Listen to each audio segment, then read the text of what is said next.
Ayan, tagapagsalita at tagapagsinungaling ng Malacanang na si Claire Castro ay nagsalita na hindi dapat daw i-impeach o ma-impeach si Bongbong Marcos dahil unang-una sa lahat daw ay wala siyang ninakaw na pera ng gobyerno o pera ng taong bayan. Kaya hindi daw siya dapat na ma-impeach. At eto pa, siya rin daw ang nag-iimbestiga sa malawakang flood control project. Hanggang ngayon, Claire Castro o tagapagsinungaling ng Malacanang ay wala pa rin nakukulong sa sinasabi mong iniimbestigahan ng presidente mong bangag.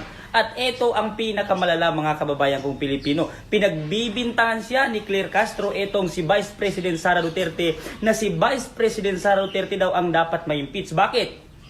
Siya daw ang naglustay ng napakaraming pera, milyong-milyong pera ang nilustay daw ng Office of the Vice President. At ito pa, ang pinakamalala na sinabi ng tagapagsinungaling ng Malacanang na si VP Sara daw ay tumatanggap ng pera sa mga drug lord. Aba, mag-ingat-ingat ka sa pananalita mo, Claire Castro na tagapagsinungaling ng Malacanang. Dahil baka matulad ka kay Gadon na nadisbar dahil sa katangahan at kabubuhan niya. Kaya ikaw dyan na tagapagsinungaling ng Malacanang, Claire Castro di puta di gaga, huwag kang masyadong tanga at paipal. Okay? So kayo dapat ang managot at dapat kayong lahat ma-impeach at dapat kayong lahat makulong. Dahil napakatagal nyo nang sinasabi na si Bongbong Marcos ang nag-iimbestiga sa malawakang flood control project na yan na ninakaw ninyo. Hanggang ngayon, wala pa rin kayong nakukulong. Unang-una sa lahat, Claire Castro na tagapagsinungaling ng Malacanang. Sinabi ng presidente mong bangag na si Bongbong Marcos na bago magpapasko ay maraming makukulong na congressman at mga kontraktor na nagnakaw at naglustay ng pera ng taong bayan at pera ng gobyerno. Pero, 2026 na wala pa rin naipakukulong ang bangag mong presidente. Kaya sa mga sumusuporta pa kay Bongbong Marcos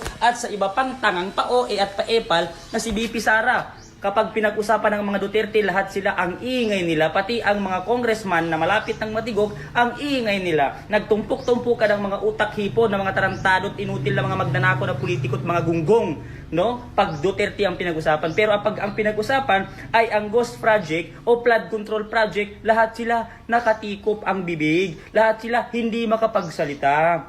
Dahil takot sila kay Bongbong Marcos na inutil naman na wala namang naggagawa. No, kaya wag kayong magbintang sa kay VP Sara na tumatanggap siya ng pera sa mga drug lord dahil baka madisbar ka, Claire Castro. Dahil sa katangahan at kabubuan mo, pwede kang kasuhan sa mga sinasabi mong gunggong ka. Alright mga kababayan, so napakinggan po natin tong resback ni Kuya Park, no, dito nga po sa mga naging pahayag ni Attorney Claire Castro, no, ang tagapagsalita nga ng Malacanang, at sinabi nga nito ni Kuya Park na ito daw ay tagapagsinungaling ng Malacanang kasi nga naman yung ibang mga lumalabas sa kanyang pibig ay tila taliwas dun sa mga nararanasan at natatamasa talaga ng Pilipinas, no, at sa kung ano talaga yung nararamdaman ng mga Pilipino ay taliwas doon sa kanyang mga sinasabi. So ilang beses na din po yan nangyari mga kababayan, kaya yung mga kababayan talaga natin pag mababasa mo sa comment section ay talagang sinasabi nila na kaya pa ba Auntie Claire? Kumbaga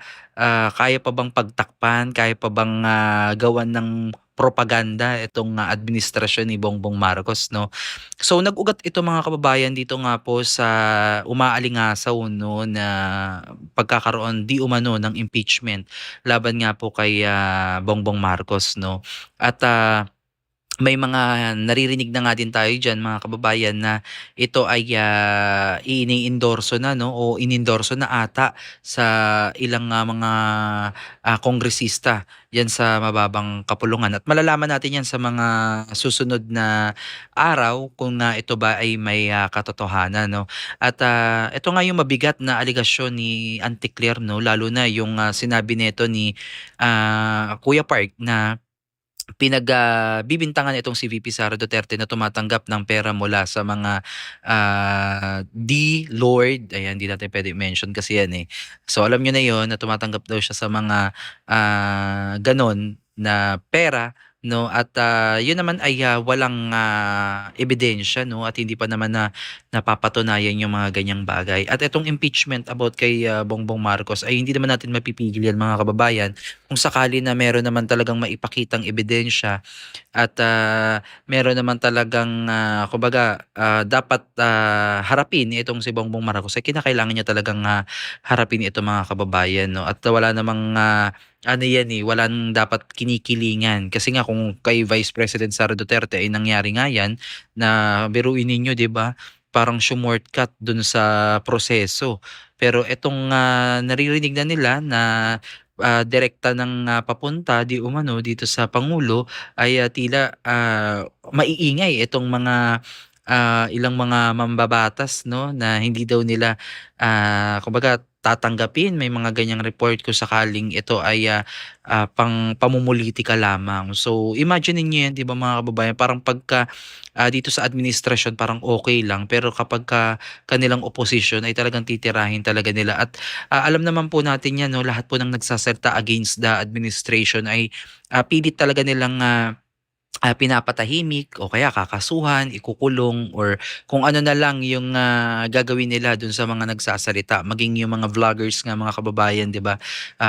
Nung last year, no, na talagang pinatawag at doon ay halos ay mga DDS supporter, mga Duterte supporters, mga social media influencer yung mga ipinatawag doon at nakita nyo naman kung paano yung kanilang ginawa. So again mga kababayan, itong freedom of speech lang naman mga kababayan ng ating mga ah, vloggers, no, ang kanilang ine-exercise and also yung ating mga nakikita, no, na kamalian sa administrasyong ito ay dapat kino-call out talaga at hindi dapat sila mga balat sibuyas. So itong mabibigat na aligasyon di umano ni Auntie Claire ay talagang dapat niyang iwasan, no, dahil maaari talaga siyang mapahamak dito sa kanyang mga sinasabi against Vice President Sara Duterte. Siguro masyado lang silang kampante dahil ito ngang si Vice President ay tahimik, no, at kaya talagang magtiis kahit na sukdulan na yung ginagawa sa kanya ay pinipilit niya pa rin maging compose at tahimik at yan yung napapansin ko, no, sa ating Vice President Duterte na talagang kahit na napakarami po ng mga pagsubok sa kanyang buhay, mapapersonal man yan o sa kanyang trabaho, nananatili siyang fresh. Hindi niyo ba napapansin, 'di ba parang hindi siya stress na stress, alam niyo yun na kaya niyang i-handle ang lahat at habang yung iba ay talagang kita mo talagang ang bilis ng pagbabago sa kanilang mga sarili, no, na parang talagang pressure na pressure sila, stress na stress sila. Pero itong si VP Sara Duterte ay makikita niyo pa rin na yung aura niya, no, na talagang iba, no, na talagang may poised pa rin, maganda pa rin at maayos pa rin yung takbo ng kanyang pag-iisip kasi hindi sa lahat ng pagkakataon mga kababayan lahat ng tao ay kaya yung ganitong sitwasyon kung paano niya i-handle kaya talagang nakakabilib mga kababayan itong ating Vice Presidente kung paano niya harapin yung mga dagok sa kanyang buhay, mapapersonal man yan o sa trabaho. At kay Kuya Park naman mga kababayan, personally na-meet ko na 'tong taong 'to at talagang hinahangaan ko siya the way na siya ay magsalita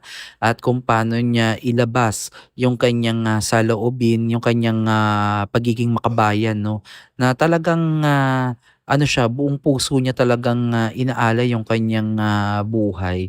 So, napakatapang ng batang ito, no, na nakita talaga natin siya since from the start na nakikita natin siya during campaign nakita ko din siya.